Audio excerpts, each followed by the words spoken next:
Magandang araw sa inyong lahat. Narito na ang Unfiltered News PH, kung saan ang balita ay diretsahan, walang halong pagkiling at para sa bayan. Alamin ang mga mahahalagang issue. Iisa-isahin natin ang mga detalye at tayo mismo ang huhusga kung ano nga ba ang totoo. Simulan na natin. Panelo hits Sara's removal from NSC. Ang saloobin ni Atty. Panelo hinggil sa pagtanggal kay Vice President Sara Duterte sa National Security Council ay isang valid na reaksyon, lalo na't layunin nitong ipaalala ang kahalagahan ng partisipasyon ng mga lider na may malawak na karanasan sa pamahalaan.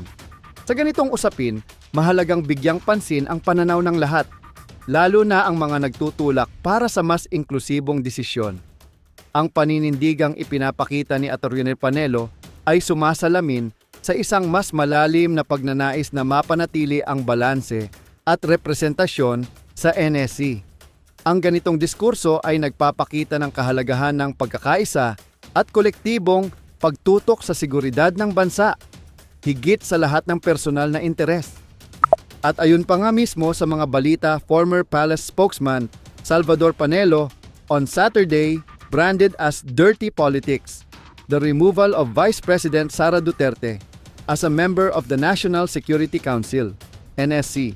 Panelo issued the statement after the Vice President and former presidents, including her father, former President Rodrigo Duterte, were excluded from the NSC in an executive order, EO, reorganizing the presidential advisory body principally responsible for coordinating and integrating government plans and policies related to national security.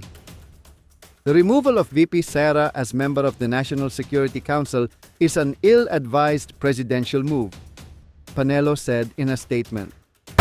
Maraming salamat sa inyong panunood.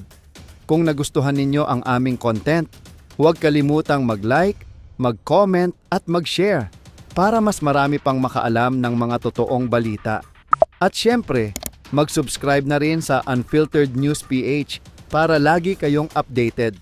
Tandaan, ang impormasyon ay kapangyarihan.